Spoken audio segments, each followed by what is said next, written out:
Olá pessoal, como estão? Tudo bem? Passando aqui para deixar mais um vídeo para vocês, falando de assuntos interessantes sobre o dia a dia, relacionado aí às passagens bíblicas, e hoje eu escolhi um tema importante que chama-se escravização de pessoas. Né? É um tema novo, surgiu agora? Não. Isso aí já vem desde 2000 anos antes de Cristo, onde a escravização já era explorada, né? Pequenos povoados, pequenas comunidades, povo mais fraco era sempre escravizado e utilizado como mão de obra barata para desenvolver, né, muitas situações que eram necessárias naquela época. A gente chega na época do Egito, né, de Faraó e tudo, onde existe uma polêmica muito grande e muitos arqueólogos hoje comprovam que realmente o Egito não escravizava pessoas para construir aquelas pirâmides, né? É comprovado que as pirâmides foram construídas pela mão do homem, mas sim por pessoas contratadas e recebiam salários para fazer a pirâmide. Quando falamos de salários aqui, não falamos de dinheiro, de moeda, os salários eram pagos com comida, com alimento, né, e com moradia. Então, essa é uma parte da arqueologia que comprova os fatos bíblicos, né? A gente não vai entrar nesse pormenor porque é uma história muito longa, mas sim focar na escravização. O que acontece? Ao longo do tempo, povos foram escravizados, né, para desenvolverem situações. E um determinado momento da Bíblia, né, tem lá em Êxodo, que fala sobre, né, a vinda de Moisés, que foi o escolhido de Deus para libertar o povo de Israel, que estava sendo aprisionado no Egito pelo faraó, né? Na Bíblia consta que esse povo estava sendo escravizado. Tem algumas passagens que diz que não, que eles estavam sendo mantidos lá, mas sem a escravização. Bom, esse é um relato importante, porque o nosso tema aqui hoje vai abordar essa questão da escravização, né? Moisés foi o escolhido para libertar o povo de Israel, e aí vocês já sabem da história, que eu já contei no outro vídeo, depois pode conferir lá, né?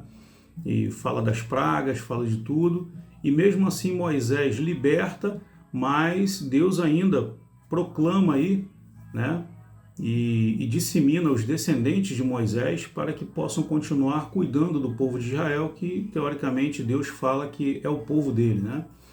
E aí a gente pega e faz uma analogia aos dias de hoje, né, essa questão da escravização. Eu trago isso mais para o religioso, né, e aí quando eu falo religioso de todas as religiões, que a gente prega sempre o bem, que não existe diferença, né? Nós não temos diferenças, nem religiosas, nem raciais, né? Nem políticas. Devemos respeitar o direito do próximo. Mas até que ponto e até que momento hoje, na atualidade, estão fazendo pessoas escravas sem que elas mesmas percebam que estão sendo escravizadas, né? Sendo utilizadas com relação à mão de obra e outras situações, não é verdade? Então a gente pode fazer um relato muito breve aí sobre a questão da China, né? A China vende produtos extremamente baratos em todo canto do mundo, né? E por que será que é tão barato, né? Sim, é tão barato porque a mão de obra ela é escravizada, né? Tem pessoas trabalhando na China em cativeiros, em cavernas, em subsolo, desenvolvendo produtos para ganhar às vezes o suficiente só para alimentação, o suficiente só para se manter, né, vivo. E isso não é escravização? Né? Não é escravizar o próximo? Claro que é. Né? E aí eu trago isso aqui para o Brasil. Né? Será que existe aqui no Brasil também essa questão da escravização? Né? Até que ponto isso é permitido? Até que ponto não é permitido? Legalmente não é permitido. Mas nós sim, se formos buscar em determinadas regiões, a gente observa pessoas se sujeitando a determinados tipos de serviços, porque precisa se alimentar, porque precisa manter uma família, porque precisa de repente pagar contas e se sujeita, né, a trabalhar de forma escrava, né, indiretamente, porque se fosse diretamente, legalmente não é permitido, mas indiretamente você se sujeita a aceitar um salário, né, pequeno que seja, de repente por aquilo que você faz, que dependendo da condição seria muito mais bem remunerado, né? E aí eu entro numa questão que é tema de debate e polêmico aqui, né? Até que ponto você teria coragem e consciência de saber que está explorando uma pessoa sem pagar devidamente aquilo que ela realmente mereceria, né? Até que ponto nós, né, não estamos fazendo isso, né, dentro da nossa casa, no trabalho, com outras pessoas, explorando pessoas, né, alicerçando o teu sucesso em cima da desgraça dos outros. Eu particularmente, eu costumo dizer, esse bordão aí eu digo e já publiquei isso em várias situações de conversas, de palestras que eu já dei, e inclusive até em redes sociais, né? Eu jamais, nunca vou alicerçar o meu sucesso em cima da desgraça de ninguém, né? Porque a bondade que existe dentro de nós, todo mundo tem. Ah, mas fulano é bandido, ciclano é assassino, estuprador, não tem bondade no coração. Concordo, né? Concordo. Mas ele tem um Deus que o colocou aqui nesse planeta, né? E deu a ele o famoso livre-arbítrio, né? Onde cada um faz suas escolhas, né? Eu fiz a minha escolha está aqui. Eu procurei ser um cidadão de bem, não prejudicar ninguém, e mesmo assim erro, como vocês também, né? Então, assim, quem faz as suas escolhas, né? Quem planta a sua semente, né? O que você plantou? Plantar espinho vai colher espinho, plantar rosas vai colher rosas, simples assim, né? E essa questão da escravidão é uma situação muito complicada. O Brasil aqui, né? Nós fomos explorados aqui pelos portugueses, né? Vieram para cá negros, africanos, miscigenação de raça, todo mundo realmente ali sendo escravizado, sendo utilizado como uma peça descartável na época da escravidão aqui no Brasil. E nós tivemos aí a Lei Áurea, né, que libertou os negros, deu a carta de alforria para os negros para que eles pudessem levar a sua vida normalmente, como se fossem animais, né? E na verdade não é isso. Não é a cor que define quem nós somos, né? Então, assim, preto, branco, azul, amarelo, entre aspas aqui, claro, né? Somos todos iguais, somos todos filhos de Deus, temos os mesmos direitos, né? Eu costumo utilizar uma passagem que eu gostava muito de ouvir o Enéas falar, né? O saudoso Enéas. Ele dizia assim: a única diferença que tem de um astrofísico para uma pessoa que limpa o chão, que trabalha como auxiliar de serviços gerais, a única diferença que existe, só essa, é a possibilidade, né? É o acesso, né? Infelizmente, o pobre coitado que limpa o chão não teve muitas possibilidades na vida para poder conquistar um espaço. E já aquele irmãozinho que teve uma chance melhor, né? Ele pôde abraçar e se tornar uma pessoa melhor. Mas isso significa que um é melhor do que o outro? Não, não é uma pessoa melhor, né? Até me corrigindo aqui, né? Eu posso me considerar um cidadão melhor do que o outro porque um varre o chão e porque eu sou um astrofísico? Não, eu não posso me considerar e nem devo, porque nós somos todos iguais, somos todos filhos de Deus. Então, diante dessa afirmativa que eu dou aqui para vocês, que somos filhos do Senhor, não podemos escravizar nossos irmãos. Por mais que eles tenham menos instruções que nós, por mais que eles sejam menos providos de meio que nós, não podemos escravizar. Muito pelo contrário, devemos estender nossa mão, dar com a mão direita aquilo que a mão esquerda não vê. Essa é a verdadeira bondade dentro do nosso coração. E graças a Deus vivemos hoje um mundo mais evoluído, né? Um mundo mais compreensível, onde o povo, a sociedade em si, né, se melhorou. A sociedade hoje, ela trata dessa questão do racismo, né, e da escravidão como algo cruel que aconteceu no passado. Como a gente tem a passagem de Hitler, né, que foi um cara que tentou criar uma raça pura, destruindo e matando pessoas, colocando no forno, aniquilando, né, famílias. Muito triste, muito triste. Então, assim, hoje, graças a Deus, né, o nosso bondoso Deus, não estamos vendo nascer pessoas, né, com um instinto tão ruim assim. A culpa é de Deus? Não, a culpa não é de Deus. A culpa é de quem faz suas escolhas, né? Baseado aqui no egoísmo, na ganância, na preponderância e no orgulho, não é verdade? E falando aqui da escravidão, eu digo para vocês até que ponto nós também não estamos escravizando pessoas, né? Até que ponto dentro da sua casa você de repente não trata a sua esposa, entre aspas, como uma escrava, né? O filho explorando a mãe, achando que a mãe é objeto de realização dos seus desejos, né? Olha, eu quero isso, uma mãe pega, o pai, né? Então, assim, nós precisamos nos policiar nos dias de hoje, porque a escravidão ela acabou, né? Não existe mais.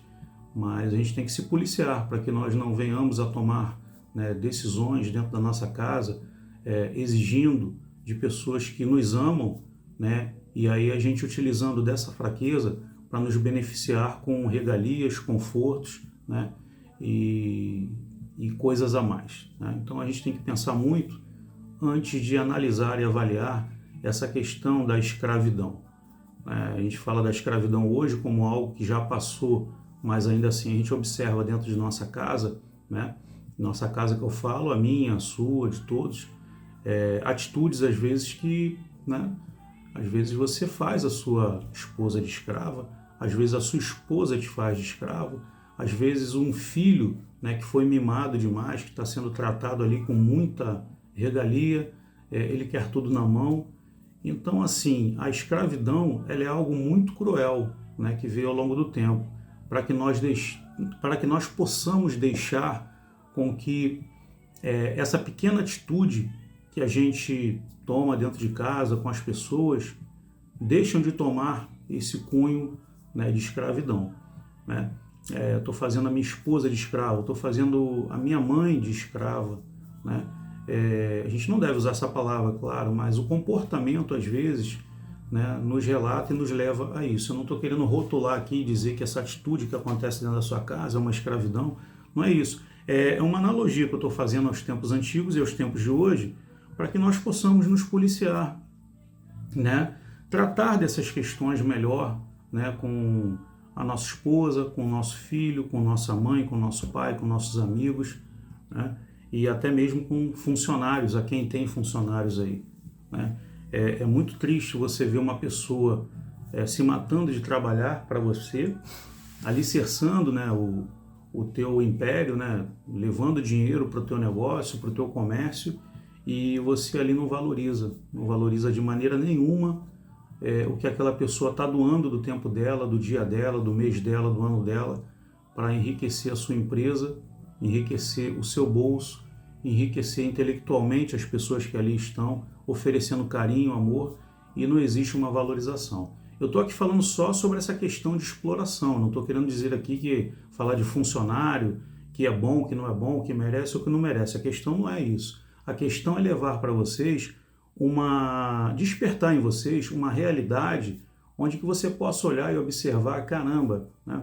É mesmo, poxa, meus funcionários são tão legais, né? Eu poderia valorizar um pouco mais, eu poderia dividir aqui os lucros da empresa por uma cota um pouco melhor para deixar eles mais satisfeitos, porque se eu posso estar feliz, né, desfrutando de viagens, de coisas boas, por que o meu funcionário, que é aquele que me ajuda, que faz a empresa funcionar, não pode também, né?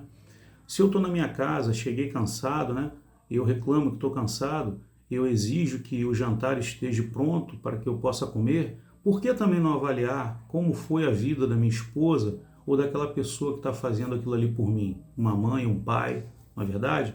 Por que não avaliar isso? Será que nós estamos sendo excessivos? Será que nós estamos cobrando demais dessas pessoas? Eu digo para vocês aqui porque eu sou prova viva disso, né? Às vezes eu me pego, sim, né? Poxa, explorando a minha esposa com pequenas coisas que eu poderia fazer. Às vezes eu estou lendo um livro, poxa, caramba, a janta ainda não está pronta, né? Você ainda não terminou, mas aí eu não avalio o quanto ela já trabalhou o dia inteiro, o quanto ela chegou em casa para cuidar do nosso filho, o quanto ela se dedicou para o nosso filho, e eu, na verdade, só cheguei, tirei o sapato, sentei, peguei um livro para ler, e o que eu fiz para contribuir com tudo isso? Nada. Então, assim, eu não posso tratar uma pessoa que me ama, que está junto de mim, que está ali todo dia batalhando numa luta ferrenha, e eu explorar dessa forma, né, tendo em vista que o esforço tem que ser dividido, tanto para mim, quanto para ela, quanto para os filhos, quanto para os pais, para os amigos. Então a gente tem que ter essa visão, né? Muitas das vezes a gente vê um amigo passando por uma dificuldade, né, querendo vender um carro, vender algo de valor para poder pagar uma dívida, né? E às vezes você vai lá e aproveita esse momento para tirar o máximo de benefício que você pode, né? Poxa, fiz uma excelente negociação, né? Poxa, olha só, eu comprei um carro que vale 20 mil, comprei por 15, né? Ele está apertado, ele está passando por uma dificuldade. Cara, é legal? Você vai conseguir dormir, botar a tua cabeça no teu travesseiro sabendo disso? Né? Eu sei que às vezes a pessoa está precisando e ela vende barato para vender rápido. Não estou falando disso. Né? Às vezes você compra barato para vender também, porque você depende disso, de sobreviver. Mas eu não estou falando disso. Eu estou falando da exploração, de querer tirar o máximo de alguém que já não tem mais nada para lhe oferecer. Né? Então é o que eu falei, eu não vou jamais alicerçar o meu sucesso em cima da desgraça dos outros. Né? Eu tenho uma história que eu conto, mas não é minha, né? Eu ouvi isso na internet, eu acho muito interessante que o pai empreendedor cresceu na vida, negociando, comprando empresas e tudo, um bom negociador, e aí ele tem o filho, e ele quer que o filho seja aquilo que ele é, né? E o filho, para mostrar para o pai que conhece muito, né? Muito mesmo, de negócio, ao lado da fazenda deles, tinha um senhor que estava vendendo a sua fazenda, vendendo cabeças de gado, fazenda, vendendo tudo. E uma hipótese aqui, tá, de valores, né? A fazenda valia 30 mil, só uma suposição, 30 mil, e o senhor botou a fazenda para vender por 20, né? E o garoto foi lá, jovem, com 21 anos de idade, a flor da idade, querendo mostrar serviço para o pai, que ele também é um bom negociador. Ele vai lá e fala para o senhor assim, olha, eu vou lhe comprar a sua fazenda, eu te dou 10 mil agora na mão. E o senhor fala, olha, eu não posso, eu preciso desse dinheiro para pagar o tratamento da minha esposa, que está com câncer, e da minha filhinha também. Né? Então, assim, o tratamento dela custa 13 mil, né? Uma suposição. Eu aceito 13 mil, 10 eu não aceito. O senhor queria 20, né? O que o garoto fez? Foi lá, pagou os 13 mil e voltou feliz e sorridente para casa para dar a notícia ao pai. Né? O pai, o que houve, meu filho? Você está tão feliz? Pai, você não sabe da maior. Eu fiz um excelente negócio para a gente, que a gente vai duplicar o nosso dinheiro muito rápido. Mas como assim, meu filho? Olha, eu comprei uma fazenda que vale 30 mil, né? O senhor queria 20 mil, tá? E eu ainda assim mandei 10 e ele aceitou 13 mil, né? E eu estou muito feliz, pai. Já paguei a ele, agora só falta o senhor assinar os documentos e tudo, né? Ele vai vir aqui trazer a documentação e a gente vai fechar o negócio, tendo em vista que o dinheiro já está na conta dele. Aí o pai, muito assustado, imaginou assim, poxa, como pode uma pessoa vender uma fazenda de porteira fechada por 30 mil, que vale 30 mil, por 13 mil, né? E aí o senhor, o dono da fazenda, chega para entregar a documentação, a escritura, assinar documento. E o que acontece? O pai pergunta e questiona, por que o senhor está vendendo essa fazenda tão barato? Aí ele falou assim, meu senhor, eu estou vendendo muito barato porque eu estou com a minha esposa internada com câncer e minha filha também está indo pelo mesmo caminho. E o tratamento custa 13 mil. Né? Então eu aceitei a proposta do seu filho, o seu filho é um excelente negociante, o senhor está de parabéns, o senhor criou essa criança aí muito bem voltada para a questão comercial. E o pai olhou, ficou triste e falou assim, no mínimo quanto é que o senhor venderia mesmo a fazenda, sem contar essa situação da sua esposa? Ele, olha, eu venderia aí por uns 20 mil, 25 mil, vale 30, mas eu venderia por isso. E aí o pai pegou na frente do filho e deu a diferença, 13 mil, o pai pegou mais 7 ou 8 mil, colocou e deu na mão do senhor. Eu estou pagando aqui o que realmente vale, né? E o senhor foi embora feliz da vida, porque conseguiu mais do que aquilo que ele tinha acertado com o filho, né? E o filho questionou o pai, pai, mas eu fiz um excelente negócio, por que o senhor fez isso comigo?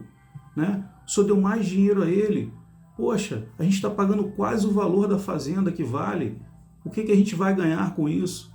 E aí o pai responde assim para o filho, a gente vai ganhar ética, a gente ganha moral, a gente ganha valor, Eu jamais, meu filho, ensinei você a tirar a última gota de quem não tem, ainda mais numa condição como essa. A esposa dele no leito de morte, a filha também. Não se explora, meu filho, quem está realmente precisando. Né? A gente não deve alicerçar o nosso sucesso na desgraça dos outros. Porque como eu vou dormir com a minha cabeça no travesseiro, sabendo que aquela família, eu tirei o máximo que eu pude em benefício próprio sem pensar neles. Né? Então, fica aí a lição, né? Essa é a questão da escravidão que eu falei, entre aspas, né? E não é escravizar uma pessoa, você tirar proveito, né? Sabendo que a pessoa está precisando, você tirar o máximo ali, proveito, não é? É isso aí. Então, pessoal, por aqui eu encerro o vídeo. Fica aí a reflexão de vocês. Analisem com calma tudo que eu falei, que faz sentido. Vamos viver, vamos ser felizes, vamos comprar algo para nos presentear e nós nos sentirmos melhores, sim, mas vamos comprar dentro daquilo que é justo, né? Sem querer explorar o próximo, né? Sabendo que a pessoa está precisando, está numa necessidade, né? A gente não deve realmente fazer isso, tá bom? Esse é o meu conselho, façam a reflexão de vocês. Por aqui eu encerro o meu vídeo e vamos fazer a nossa oração de encerramento. Senhor, obrigado mais uma vez por esse dia maravilhoso, obrigado por tudo que eu aprendi, Senhor, nesse dia maravilhoso, obrigado pelo meu irmãozinho que está nos assistindo, glorifique a casa dele, abençoe a casa dele, leve muito amor e paz, né, a esse irmãozinho que está nos ouvindo, que chegou até aqui ao término do vídeo, Senhor. Abençoe a casa e o lar de todas as pessoas do mundo inteiro, Senhor. Que o Senhor possa glorificar e colocar no coração de cada um a dúvida se realmente está no caminho certo ou não e a certeza de seguir o caminho certo na Tua palavra. Amém. Até a próxima, pessoal.